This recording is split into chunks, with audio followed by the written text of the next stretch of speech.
Thank you and welcome to the show for today. For viewers just tuning in, I am host Alana McLaughlin. You are watching Perspectives. This morning on Perspectives, I have Jasmine Woodson here discussing Tennessee conservatives concerned about the death penalty, discussing the Blexit Foundation and ultimately conservative movements in Tennessee and the work that she does here in our local community. Jasmine, to start off this first segment, I just want to hear about your background, education, those baby Jasmine years. So kind of take me through where you're from and stuff like that. Yeah, well, I'm from Cookeville, Tennessee, small town in Tennessee. Born and raised there, moved away when I was 18, moved to Murfreesboro, and then after that, I kind of just lived everywhere. But as a child, I was the oldest in the house, but the second oldest of 7. I was born from a teenage mom. We were all just really close. Growing up, I was always like a contrarian, kind of like devil's advocate a lot. And that kind of took my personality as I got older, and it's like, oh, I'm not playing this, I'm not joking anymore. I really am kind of on the outside of things when it comes to conversation. But yeah, I was just born and raised in Cookeville, real country, simple girl, nothing too crazy or too major. Yeah, I went to Cookeville High School and let's get into your transition to Murfreesboro. Okay. Kind of tell me what that looked like, the inspiration behind Cookeville to Murfreesboro, and what life looked like in Murfreesboro. Yeah, so I just always wanted to get away. I knew from a long time that like my life was bigger than small town Cookeville. And so I was dating a guy at the time. I just graduated high school. A day after I graduated, I took my clothes and 2 trash bags and I put them in my friend's car. She took me to Murfreesboro. I moved there and didn't look back since. Wow. And now I heard you mention as a child kind of how you always were almost like straddling the fence, playing devil's advocate. Kind of tell me some of those examples of childhood where you kind of knew that you may not always like follow the norm. Yeah, so I remember I dated an atheist guy at one point, which, sorry mom and sorry grandpa, but listening to him speak about religion, it kind of opened my eyes to like, oh my God, I know that people can like think differently if you bring, because I was starting to question things, you know. So I remember in high school, we had this big talk about religion, and I'm like using his talking points to my classmates, and people were like, oh my God, you're making me change my mind. And I was like, you know what, you chill, you don't have to change your mind, you know, I'm just trying to open your mind, I guess you can say. And that was probably one of the big things where I realized, oh my gosh, you thinking like this can really change people's minds. So only speak on things that you really believe in, you know. Don't just say stuff to make people think. Say things that you truly, genuinely believe in. And kind of with the topic of beliefs, I want to talk about what the household looked like for you as a child. Were kind of those conservative beliefs present in the household? Were your parents members of the GOP? What is it? No, yeah? No, not at all. No. My family was not political. We're just, I mean, obviously, I feel like most black families are conservative. So growing up, we did grow up in church, and my granny wasn't for all the stuff that was going on TV and the music back then. So yeah, I would say that just like a normal black family, it was conservative, but it was not political at all. And what do you think that your introduction into politics, where do you think that kind of happened? So definitely back in the day, like 2010, I got into watching Alex Jones, which he is a popular journalist who is a contrarian as well, very skeptical of the government. I got into watching him, and then I became like an online social media activist. I was involved with the Boston bombing as far as covering it, realizing that the news, a lot of times, the news doesn't report the full story. And yeah, with every little incident that's happened in the past, I don't know, 10, 11, 12 years, I've been like on it, trying to cover it or just do something about it. And because of that, it made me realize like, okay, you need to do something. You need to do something professionally so you can really change the world. And kind of to wrap this first segment, I don't want to get too deep into the work you do because it's so much, it's exciting. But I want to ask, while you were kind of around this 2010s era, kind of doing this social media activism, did you see a lot of other black women doing that same thing in the same fashion, kind of acting as that contrarian? Not really the contrarian. I saw a lot. I've realized in the black community, it's a lot of groupthink. So for me, it was very lonely. I didn't have people who thought like me because I never considered myself oppressed or being a victim. And I saw saw when it came to Black people, a lot of that was the oppression talk, or I'm Black, so I can't do this, or and that was never my mission or where I stood. Yeah, and I can understand that, and it's really interesting for me to hear, like you said, something that goes against the grain, because I don't often hear Black people who don't, ascribe to oppression or to just other things like that. And I'm just so interested to really pick your brain and learn more about all that you do. And I encourage our viewers to tune into the second segment, where we're going to pick back up talking about the Blexit Foundation. I want you to explain kind of what you do as a recruiting manager for that, the work that you do with Candace Owens and with that organization, and ultimately the impact that you seek to leave on Nashville communities. And I encourage our viewers to tune into the second segment of Perspectives, where Jasmine and I will return to discuss conservative politics in Tennessee. Show for today. For viewers just tuning in, I am host Alana McLaughlin, and you are watching Perspectives. This morning on Perspectives, I have Jasmine Woodson here, Director of Tennessee Conservatives Concerned About the Death Penalty and Recruiting Manager for Candace Owens' Blexit Foundation. I have her here this morning discussing her career, her education, her views, and ultimately the impact that she seeks to leave on local Nashville communities. In our first segment, we talked about Jasmine's background, her transition from Cookeville, Tennessee to Murfreesboro, Tennessee, and we talked about some of the early beliefs that she had that kind of showed her that she may be going against the grain, or may be playing devil's advocate in some stances. And I want to just pick back up where we just left off. We were discussing we talked about your transition, but I left off asking really about the Blexit Foundation. I know that was off camera, but I want to hear in your words, what is Blexit? A lot of people, even me, before I knew anything about it, we just see Candace Owens, internet, and no one really knows what's going on, right? And people just pull their opinions from like the little ignorance that they have. And I'd really like to learn more about Blexit and about this work, and I want you to kind of tell me what that is. Yeah, so Blexit, the name itself stands for the Black exit, and the Black exit would be from victimhood mentality, from oppression, from leftist ideals that have kind of kept us stagnant and down as a people. And with that, they champion school choice, entrepreneurship, and free market, teaching history in a way that paints Black people as victors instead of victims, and just creating history programs and live events to showcase all that we've done. We do a lot of community work as far as volunteering. We provide resources to people. They're big on a hand up, not a hand out. So they want to just help people get on their feet, and then give them the tools necessary for them to do it on their own, so they're not dependent on anyone outside of themselves. Wow. And I know from Blexit's website that you guys have chapters all across the nation, and I know that you're actually a recruiting manager. And how did you actually get involved with Blexit? Yeah, so back in 2019, I remember the George Floyd thing was going on, and I didn't feel like, like we said earlier, the typical Black person who spoke on that, it just wasn't hitting where I was feeling, where I was coming from. And I had a really big mistrust for the organization Black Lives Matter, which I did some work with Black Lives Matter back in 2012, I want to say. But since that event in 2012, I never trusted them. And so now that I had saw that Black Lives Matter had kind of taken over the George Floyd thing, I was like, I'm looking for a group of Black people who were like the opposite of Black Lives Matter. And so I had typed it on Facebook, like Blacks against Black Lives Matter. And there was a post that was like, if you're Black and you're against Black Lives Matter, like this post. So I like it, not thinking anything of it, And then someone from Blexit messages me. And like at the time, I'm not involved with any organizations. I'm just kind of speaking out on my own. They messaged me and they're like, hello, would you like to go to DC for a march that we're having for, what was it? I think it was like a Back the Blue march. And I was like, sure. And that was like 2 months. 2 months had went by. They sent me my plane ticket. I'm getting ready to go on the plane. I get an email from the White House, and it was like, you're cordially invited to attend a Donald Trump speech on law and order. And I'm like, oh my gosh, like, how did this happen, so quick? And yeah, the rest is history. That's how I joined, and I've been there ever since. I am the recruiting manager now for our student movement department, which focuses on HBCUs.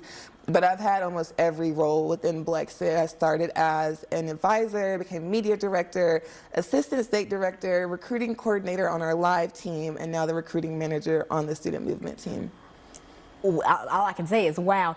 Jasmine, throughout this journey, have you ever been in fear? Have you ever been afraid to share your voice and to share your beliefs? Because I'm hearing all this and I'm saying, it makes my heart race listening to your story, because I'm like, wow, oh my goodness, these things are nerve-wracking for the average person, but as Black women, and we're in Tennessee, tell me, I mean, was there ever a point where you were afraid to speak out or afraid to share your ideas?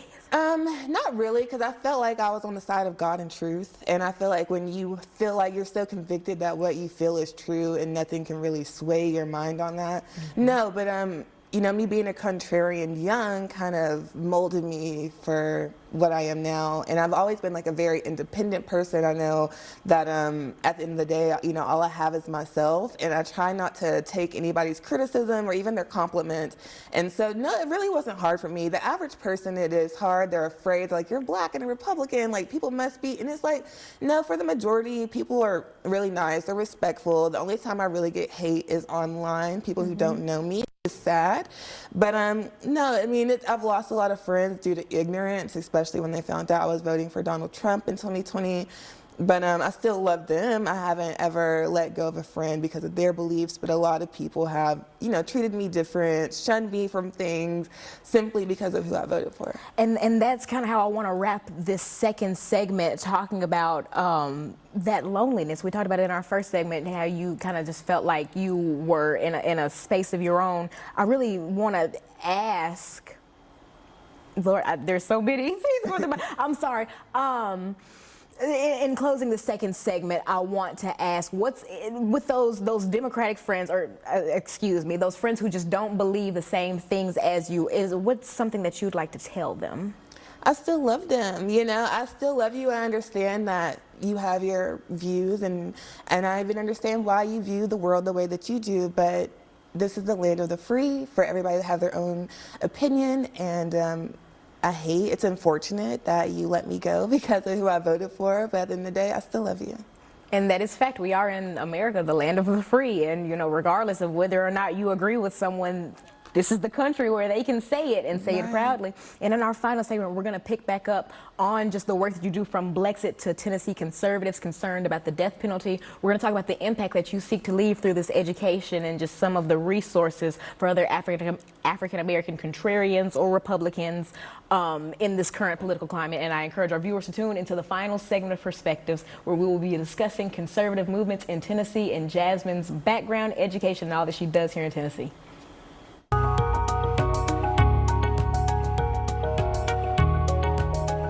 Segment of the show for today. For viewers just tuning in, I am host Alana McLaughlin. You are watching Perspectives. This morning I have Jasmine Woodson here discussing conservative movements in Tennessee. We discussed her background, education. We discussed her transition from Cookeville, Tennessee to Murfreesboro. We talked about some of the organizations she's involved in, like Blexit, the Black Exit, and this is an organization founded by Candace Owens. And we talked about just some of the other resources, I'll say, that Jasmine offers here in Tennessee. And now I want to pick back up in this final segment about Tennessee conservatives concerned about the death penalty. I know that this is a project under Tennesseans Against the Death Penalty, and I want to hear in your words the mission behind Tennessee conservatives concerned and the impact that you all seek to have on Tennessee. Yeah, so just like the name, Tennessee Conservatives Concerned, I want to bring up my concerns with people. I'm not a full-on, I don't preach a full-on abolition message to these people. I just really want to educate people and let them come up with their own opinion on the death penalty once they have the facts. And 9 times out of 10, when you learn about the facts of the death penalty, you see the concerns that I have and that others have, it changes, you know, people's minds about it, and especially the pro-life people, because I am pro-life, I'm whole life. And I wasn't whole life until I became anti-death penalty. I was once pro-choice and pro-death penalty.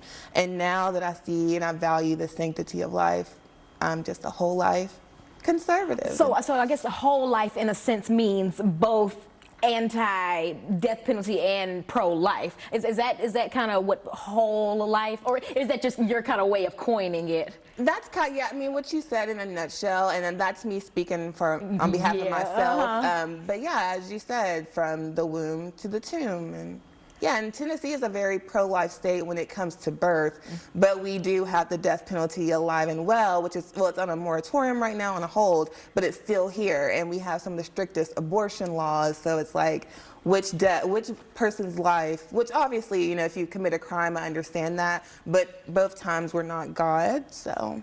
And I want to talk about, with the death penalty, some of the facts behind it. I was going through you all's website, and I saw just different pointers, things about cost. Can you kind of elaborate on some of the costs associated with the death penalty and why that could be maybe undesirable to some Tennesseans? Yeah, so what a lot of people don't realize is when someone is sentenced to death, they're not immediately taken away and put down.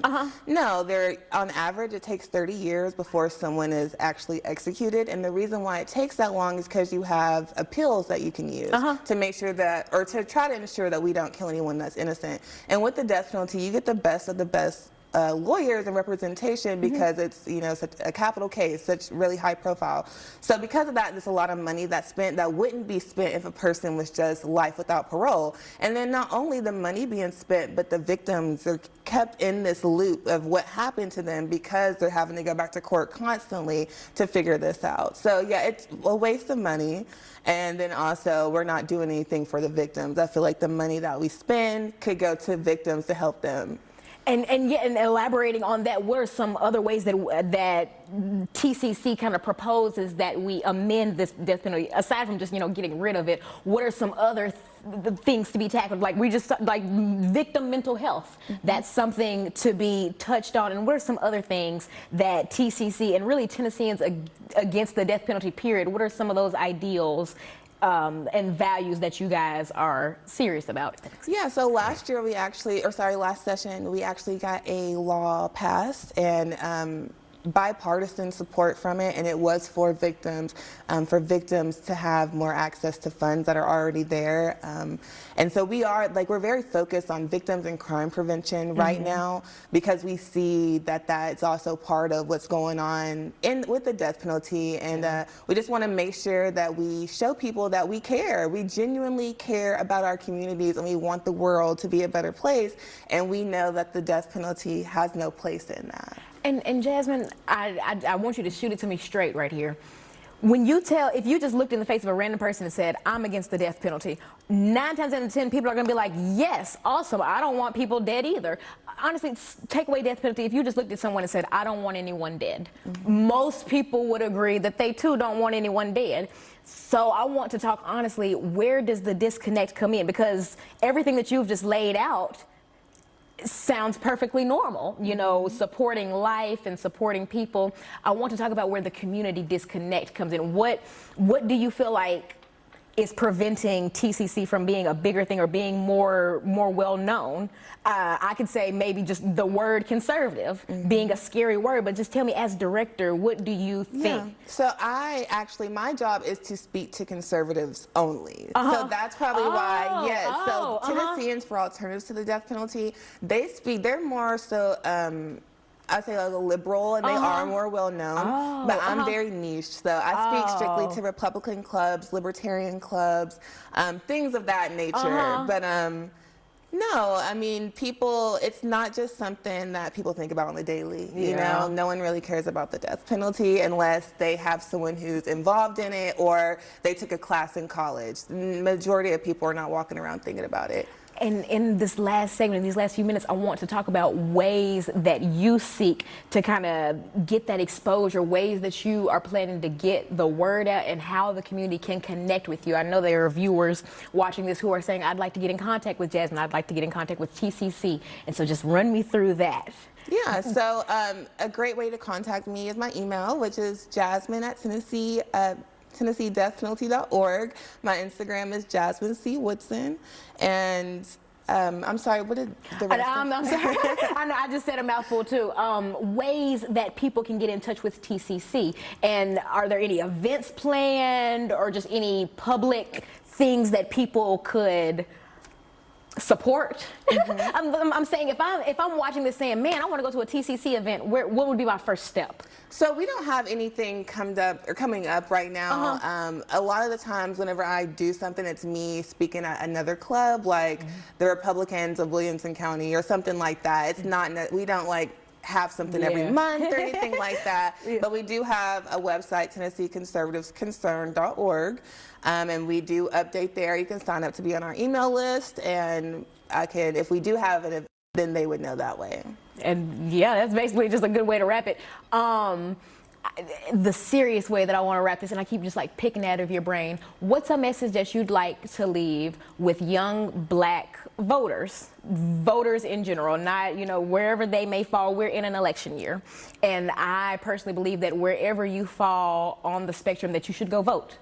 And what's a message that and especially as black people, as people who fought for the right to vote, I believe we should exercise that. And so what is kind of a message that you'd like to leave with black voters in this upcoming election year? Yeah, definitely be informed on who you vote for. Know who you are voting for, why you are voting. Make sure that the person you're voting for aligns with how you truly feel, and really try to vote policy instead of the person. Like you said, voting is very important, and the reason, something that most people don't speak about is a lot of black people do not vote. It's not that we don't have the access to it. We all have IDs. We can get into Minerva or wherever else we want to go, but so we have an ID. We can go vote, but just to exercise that right that our ancestors fought for. They didn't fight for it for no reason. And yeah, just go vote. Don't, if you have conservative peers or even the conservatives who have liberal peers, be open with them, build those relationships, because outside of being director, I'm also a lobbyist. And with that, you have to build connections, and then you have to work with people across the aisle. So I would tell people not to shut off differing opinions. And that's a really good way to leave this off, because in sitting and reading and thinking about this episode, I was saying, wow, I am so ignorant to so much of this. And I was saying, am I even qualified to give this a good interview? And I sat down and I told myself, I'm going to open my head, and I'm going to open up my curiosity, and I'm going to listen and learn. And I've learned so much, and I appreciate you sitting down and you sharing your experiences with me, because I was someone who would not have, I'd have been none the wiser about any of this going on in the place that I call home. Right. And so I appreciate you, and I appreciate you for your bravery and for sharing your story and for the work that you do in the community. And I want to thank our viewers for just allowing me the space to share these unique stories, a space to share stories that wouldn't otherwise be heard. And I just thank you for just the opportunity to do what I love to do, which is talking to the people that shape our beautiful community. Thank you, and good morning. My TV